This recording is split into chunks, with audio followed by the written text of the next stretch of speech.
Hello everybody and welcome to this replay. Today we have a 2v2 matchup. Hopefully it will be a good one.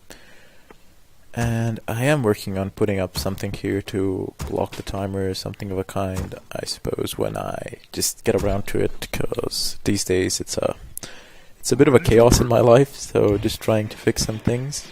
But yeah, hopefully it'll be pretty soon. There are no observers in this game, so I'll have to turn the fog of war off. Hopefully you'll be able to see in terms of colors very well who is who. I know not the names of, I know the names of these players, but basically it's not like a pro matchup or anything of a kind. However, I've reviewed the units and heroes. I kinda like the composition as always and figured that I wanted to cast them. So we have a Orc, Night Elf, relatively known combo, standard combo I would say. Works quite well. And on the other hand, the other side, we have Night Elf and Undead. So not used as often, but those Huntresses and Fiends, it looks like he's going for Fiends. Yep, he's definitely going to go for Fiends, yes. Due to the build order, you can see it here. Graveyard, and then the delayed altar of darkness. So probably going to be a Death Knight in combination with a shitload of Fiends. It's going to be a straight out mass. What we got for our top Night Elf player, he doesn't seem to be doing anything at this point of time. I imagine he's going to go for Huntresses, but this is a bit of a risky gameplay. If you get rushed early and if you get rushed fast, this can be really painful.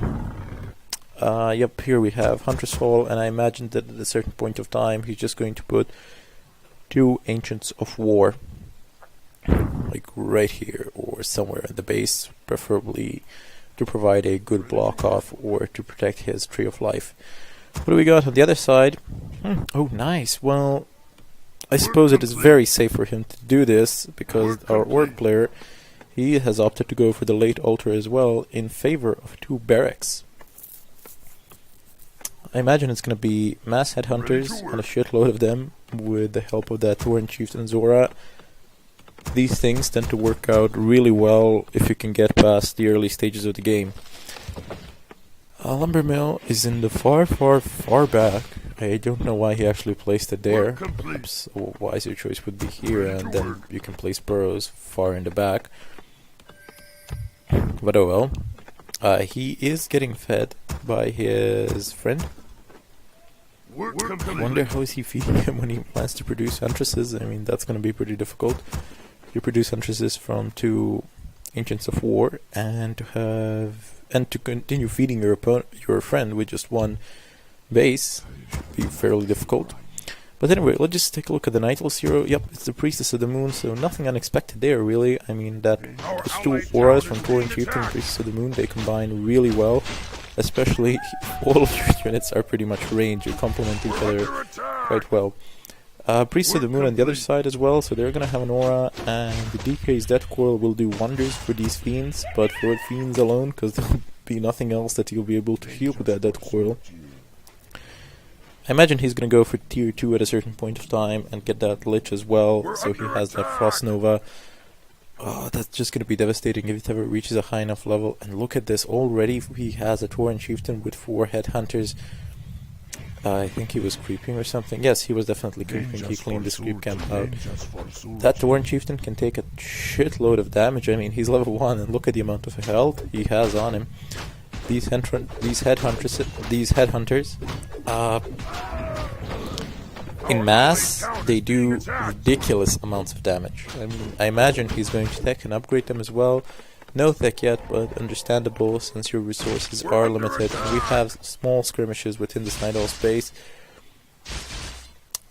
Priest of the Moon has taken some damage, but I don't think he gives a shit. He just wants to do some creeping and get his level up, but he's not really doing that. He's just... because these units, they can't do a whole lot in the space. It would be a waste of time if you don't creep something like that. See, Tauren Chieftain, level 2, Scroll of the Beast, very nice. Gonna come really in handy later on. He's not picking it up though. Okay, here we go. Moving on with the creeping, he hasn't even hired a Troll Berserker as an additional source of that DPS, he does have a higher DPS output than the troll headhunters, 23, 27, 28, 37. So very nice there. These fiends, low on health, they will get owned. One goes down, second one will go down as well. Yep, there we go. Huntresses, well, they should hightail it out of there. This is not a good path to take. I mean, especially because this creep camp is cleared. Maybe if it wasn't, it would be a valid creep check. However, that is not the case. Headhunter is now going a bit ahead of themselves, one eating more damage than he should, but these huntresses are no match for this army. They would literally get torn apart. No problems. We now have Tech coming in. Two low health headhunters are in the base. Creeping practices are continuing. So level 2 for that Torrent Chieftain, still level 1 of that Priest of the Moon, but more importantly, this DK's level is critical. He really wants that level 3 for a level 2 Death Coil. And losing those two fiends early on certainly doesn't help, since he does need a mass of those fiends. Look at what they're doing. Torrent Chieftain level 3 already. He just wants that aura, I would imagine. Yep, level 2 endurance aura. Thus far, the left side team has been losing units from the beginning of this matchup. I do not know what is up with them. Work complete. But they haven't been like major losses. It's just like wrong padding and stuff like that. You see what just happened here. Basically just lost a hunt because he went the other way. He went the wrong way, and fortunately he decided he remembered basically to redirect these two hunts to not run into this army of fiends where they would get torn apart. The observers are not the observers, sorry. Somebody's pointing out to this fiend, perhaps it was staying in the base. They're mounting up for an assault, it would seem so. They do have quite a bit, but I'm just not sure if they have enough to take the base down. They certainly have enough to defeat them in open field, I would say, but base, not so sure about that. Ooh, now this Priestess of the Moon is getting focused down. Needs to move that hunt, so she has a way out, but has the TP, unfortunately. That is a lot of gold down the drain. Plus she loses a hunt there, and the item is left behind, so yet another Scroll of the Beast. Pick it up. No, don't leave. Okay, he did pick it up.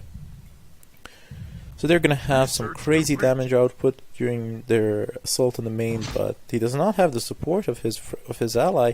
His ally, strangely enough, going to check for the expansion. He should have just sent one headhunter or something of a kind, not the whole army.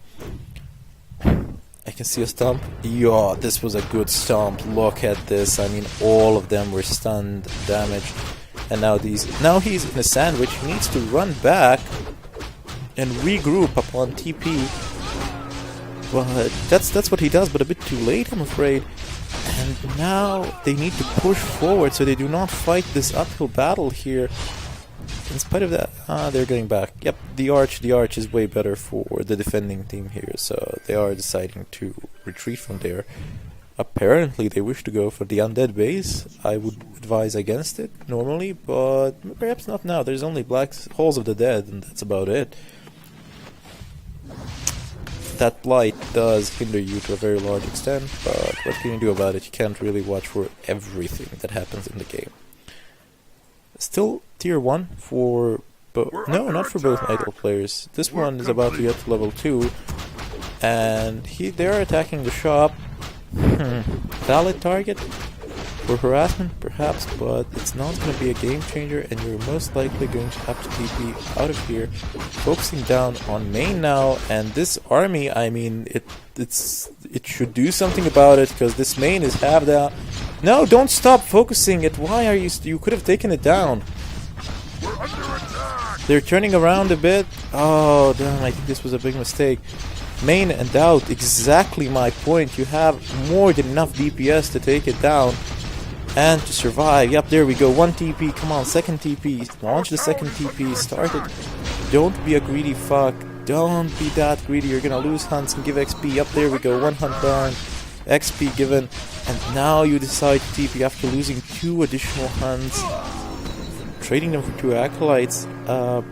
Normally not a good trade, considering that Black Citadel is down, not Black, but the main is down. I would say that's a pretty good trade, because he's going to be mining with only 3 acolytes. If he managed to take all of them down, this would be...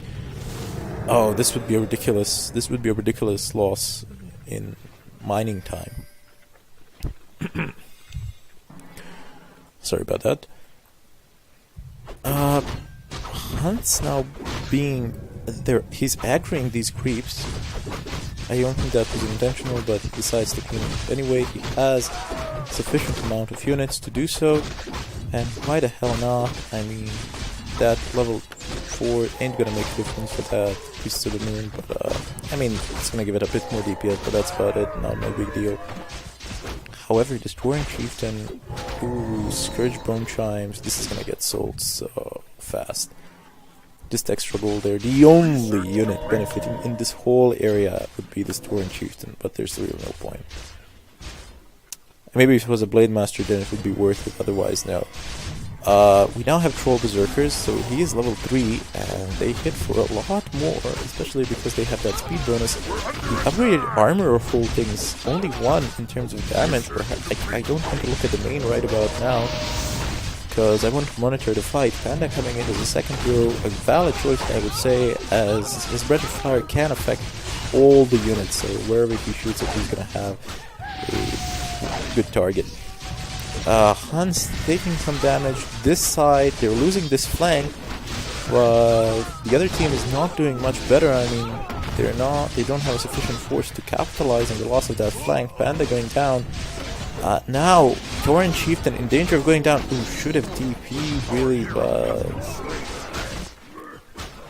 Actually, could have TP'd, no problems. He had a TP on him, but decided not to do so. This Priest of the Moon dangerously close to level 5. That level 3 aura is going to give them a very strong advantage in this game. Perhaps this is an opportune moment to expand as well. Tauren Chieftain unfortunately doesn't have mana. If he had mana, that Lich would have been dead. Could opt to block with a Hunt and to do some damage on that Lich. Yep, there we go. One more volley will take it down if he has a clear shot at him. Yep, there we go. Tauren Chieftain level 5, Priest to the Moon level 5, which means level 3 True Shot Aura. Yes, come on, take it now. Oh my god, you did not take the Searing Arrow. Tell me you did not take the Searing Arrow. Tell me you didn't take it. No you didn't. Good. And level 3 Endurance Aura, which is basically a ridiculous boost to your army. I mean, it does wonders. Still level 1 weapons upgrades. There's no level 2 coming for them, but GGs are being thrown around.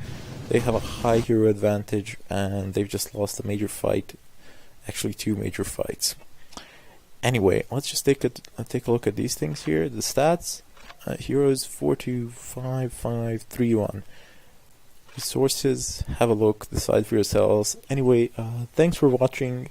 Subscribe, like, comment, etc. This is Chronic Lack of Care signing out. Till next time.